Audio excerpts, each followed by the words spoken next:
Assalamualaikum warahmatullahi wabarakatuh, Sobat Robat TV, kembali lagi di podcast kita kali ini. Apa aja sih kerjanya BPS, bagaimana BPS, seperti apa peran BPS. Jadi biar kalian tahu aja nih Sobat Robat TV. Kali ini saya lagi bersama Pak Kepala BPS Kabupaten Batang. Selamat Ya, perkenalkan nama saya Heni Jumadi. Oke, Biasa dipanggil Pak Jumadi aja. siap. Ya. Di Batang udah berapa lama nih Pak?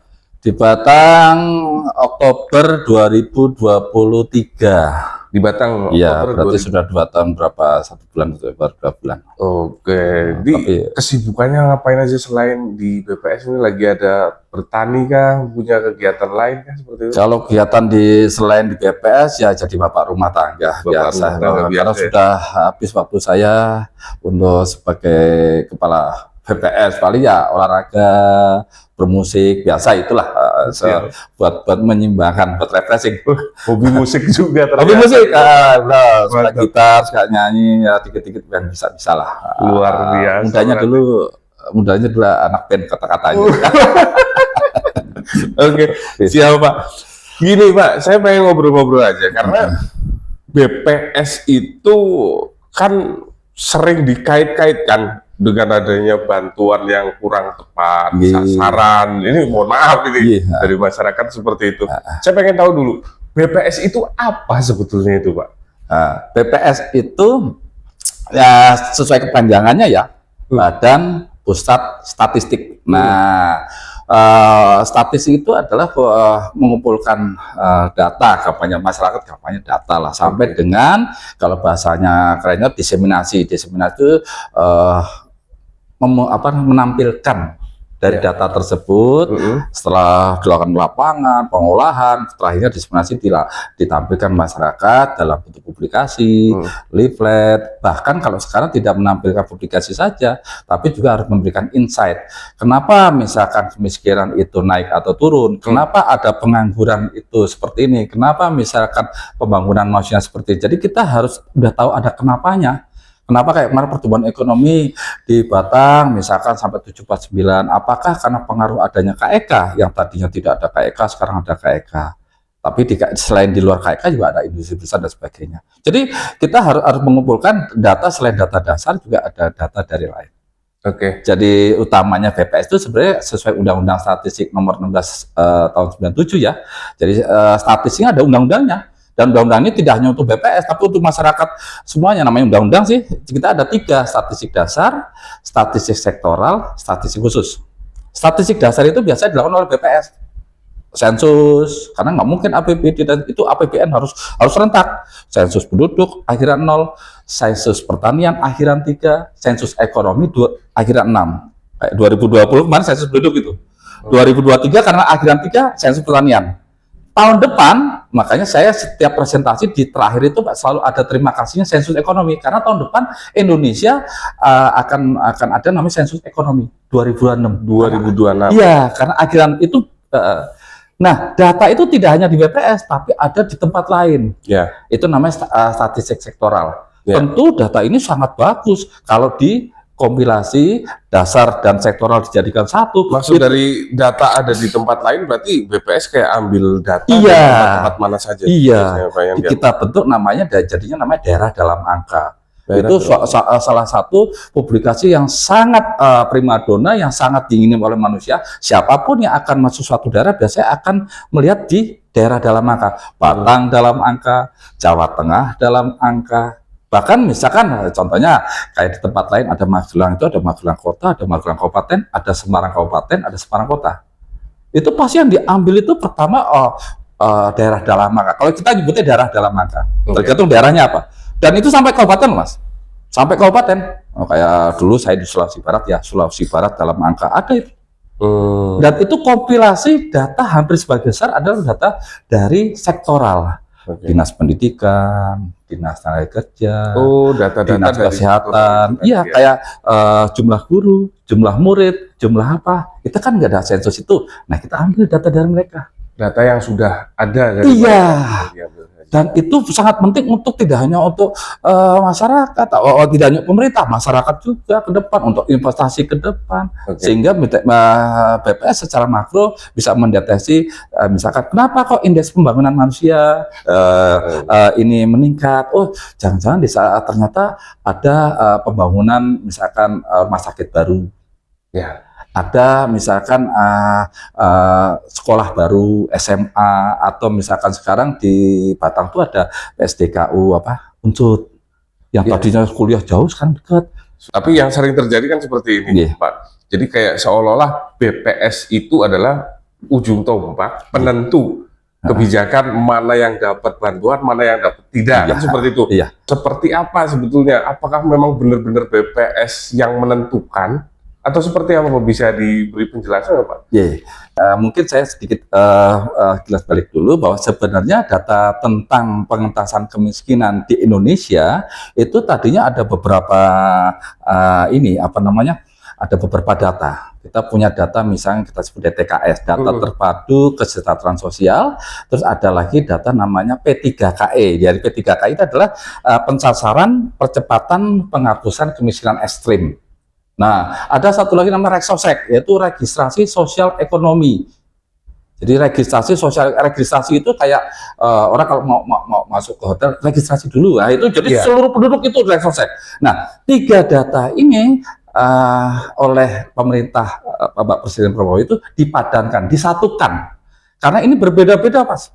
Tujuannya sama tapi berbeda-beda. Gimana caranya? Disatukanlah yang namanya DTSEN, Data Tunggal Sosial Ekonomi Nasional. Ini jadinya satu. Jadi dari tiga data itu. Jadi tidak ada pendataan, Mas. Jadi memadankan 3 data ini, kalau kita mungkin istilahnya menyatukan supaya jadi kayak DPR lah.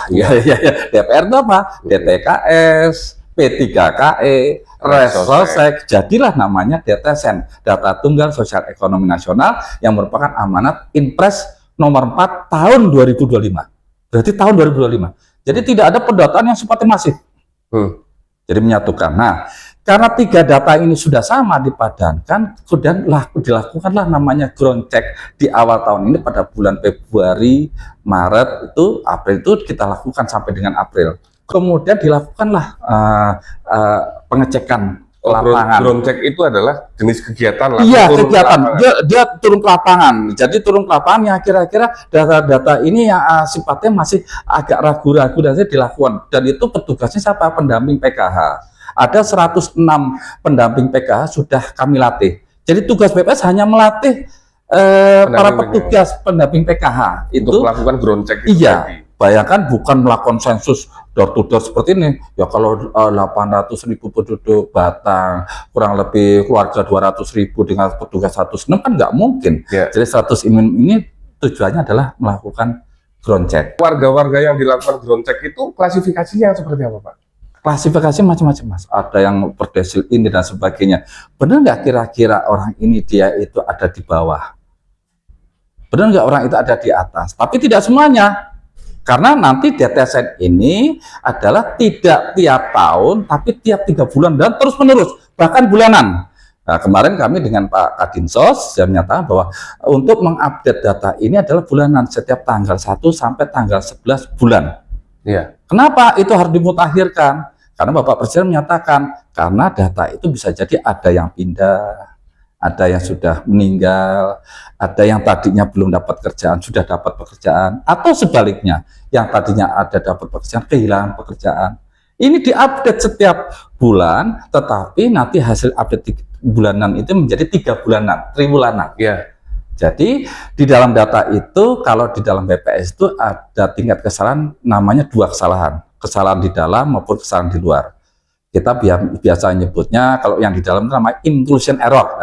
Kalau yang di luar itu adalah exclusion error. Nah, inclusion error itu apa? Yaitu mereka yang sebenarnya mampu, mereka yang sebenarnya cukup ini, tetapi mereka mendapat bantuan. Yang mereka itu sangat sulit sebenarnya jadinya dikeluarkan, tapi ini yang menjadi masalah di masyarakat. Ini perlu namanya FKP, Forum Konsultasi Publik, uji publik, musdel, agar mereka dengan ini bukan rezeki anak soleh ya, jadi bukan itu. Sebaliknya, exclusion error itu seperti apa?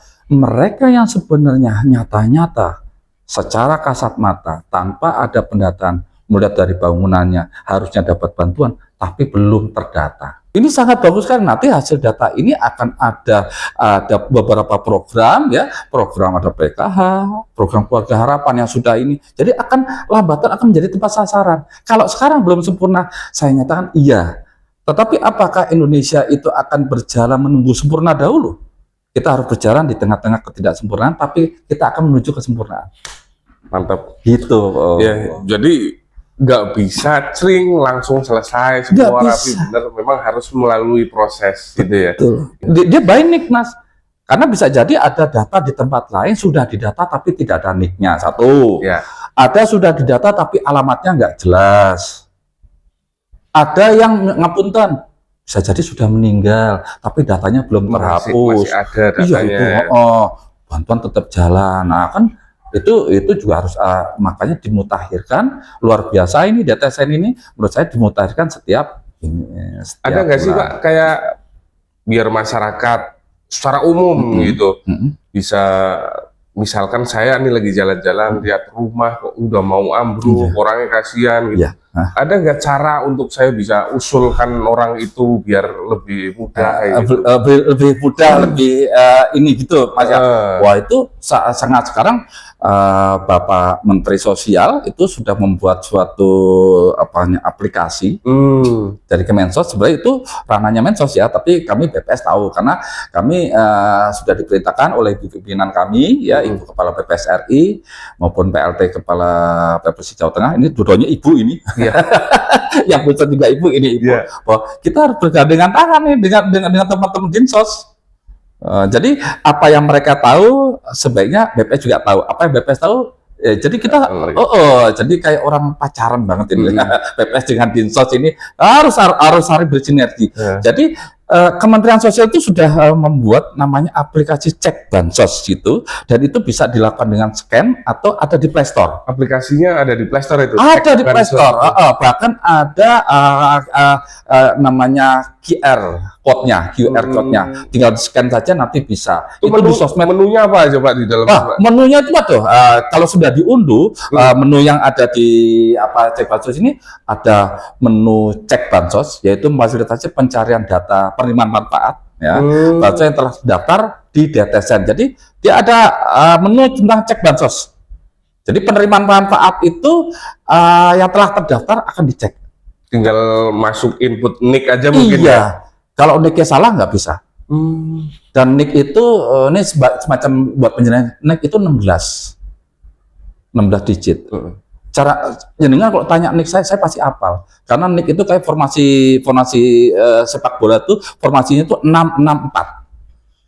Tapi kalau saya nggak 664 itu ya pasti kalau itu nanti jangan hafal. Makanya banyak orang salah nick atau itu sebenarnya nicknya tuh posisinya 664, di mana 6 itu dua pertama provinsi, dua digit keduanya adalah, dan ini dua lagi itu adalah kabupaten, dua lagi itu ada kecamatan. Jadi 33 25 01, coba deh kalau jangan di kabupaten. Nah, 6 digit berikutnya adalah tanggal, bulan, tahun. 4 digit terakhirnya itu nomor urut, udah pasti hafal. Masuk tanggal, bulan, tahun nggak hafal, kecuali perempuan tanggalnya ditambah 40. Jadi kalau mamanya jenengan punya adik atau berapa perempuan, tanggalnya berapa? 11. Pasti di nicknya jadinya 51. Nah, itu untuk satu ya. Nah, kemudian yang kedua adalah menu sanggahan. Menu sanggahan. Jadi sanggah itu adalah digunakan menandai penerimaan bansos yang dianggap tidak layak menerima bansos. Jadi kelihatan ini. Saya mau protes nih, tetangga saya udah kaya, mobilnya banyak, bisa lewat aplikasi sanggahan. Disanggah. Ini yang agak sulit, Mas.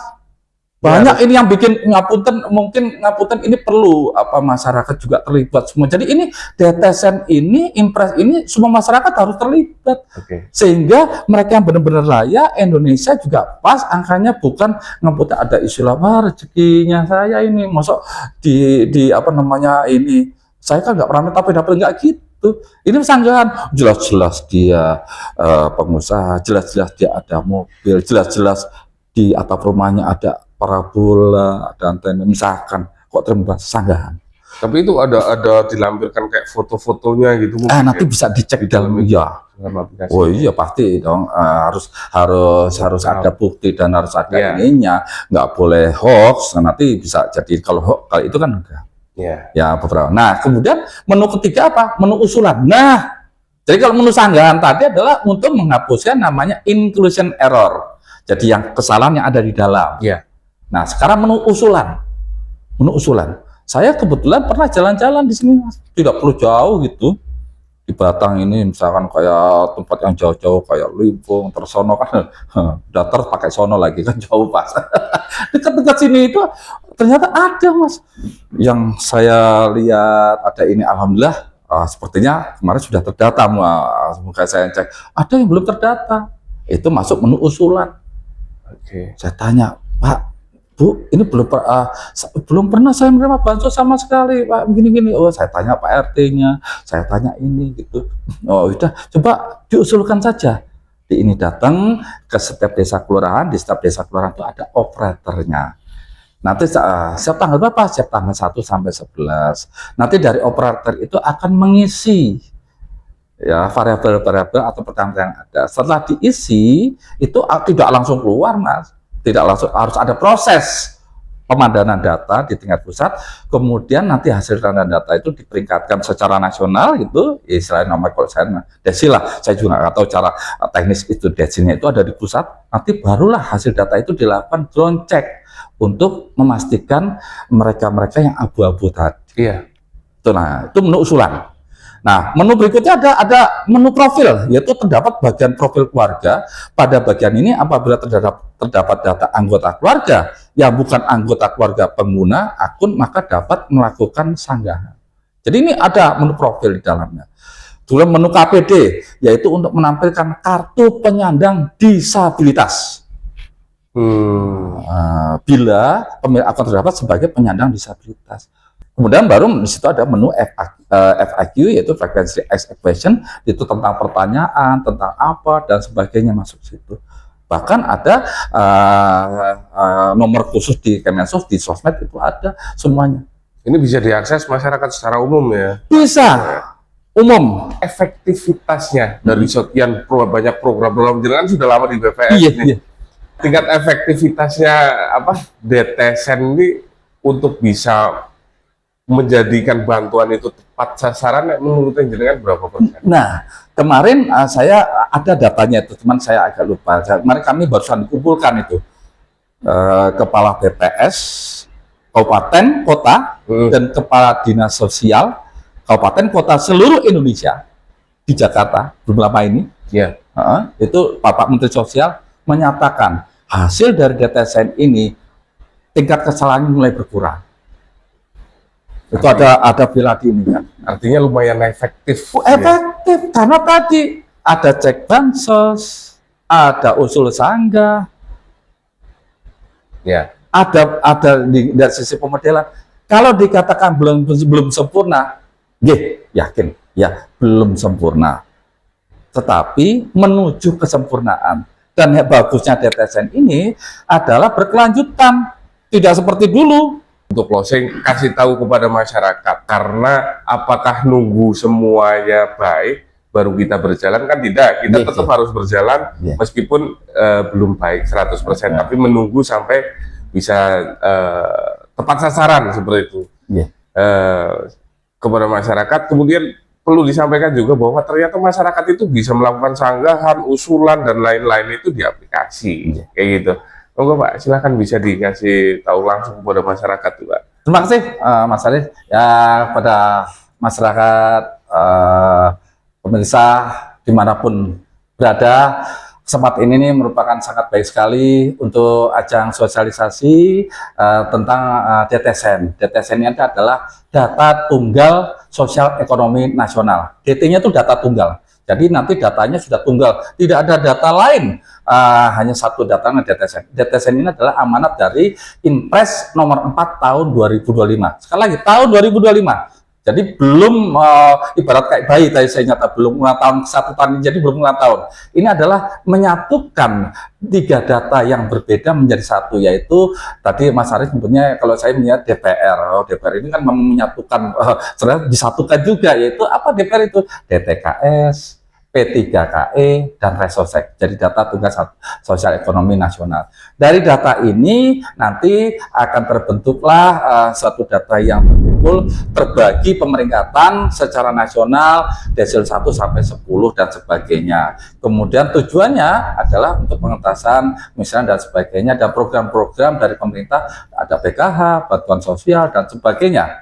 Nah, di dalam DTSN ini tidak berhenti satu ini terus tumbuh lagi setahun, 3 tahun, tidak. Ini bahkan tiap bulan. Kemarin kami sudah dengan Pak Kadinsos yang menyatakan bahwa setiap bulan, setiap tanggal 1 sampai 11 untuk dilakukan namanya usul sanggah. Jadi sanggah itu untuk menghilangkan inclusion error, kesalahan yang ada di dalam, sedangkan usul adalah exclusion error, mereka yang memang sebenarnya perlu bantuan tapi belum terdata. Nah, itu bisa dilakukan melalui menu aplikasi Cek Bansos Kemensos RI. Itu ada di Play Store dan sebagainya. Tinggal download saja, tinggal apa, bahkan ada QR code-nya sehingga akan memudahkan pemirsa. Harapan kami, data DTSN ini sangat strategis sekali, tidak hanya ini segala semua pihak, khususnya pemerintah, dalam hal pemerintah daerah, sehingga bisa mengetahui nanti ke depannya bagaimana masyarakatnya yang misalkan berlantai tanah, belum mempunyai MCK, belum mempunyai kloset yang memadai. Luar biasa hasil DTSN ini, bahkan bisa ketahuan mereka sehingga datanya terupdate. Saya rasa itu Mas Arief, mudah-mudahan masyarakat bisa lebih tercerahkan, lebih paham.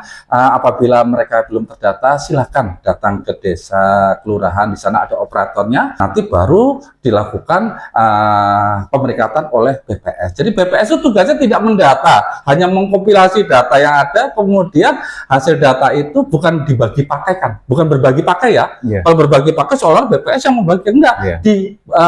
Data balikan, datanya dibalikan ke Kemensos, ke kementerian lain agar itu diserahkan lagi ke bawah. Jangan terus menerus diulang-ulang terus sampai dengan dilakukan secara ground check. Kira-kira gitu, matur nuwun Mas Arief. Jadi seperti itu teman-teman, mudah-mudahan tayangan kita kali ini benar-benar bisa menjadi tontonan yang sangat bermanfaat. Untuk yang belum paham, silahkan bisa share ke teman-teman yang lain biar ini bisa menjadi apa ya, satu pembelajaran kayak gitu. Terima kasih atas waktunya Bapak. Matur nuwun. Dan mari sehat selalu kita dan teman-teman semua. Matur suwun. Matur suwun. Assalamualaikum warahmatullahi wabarakatuh. Waalaikumsalam warahmatullahi wabarakatuh.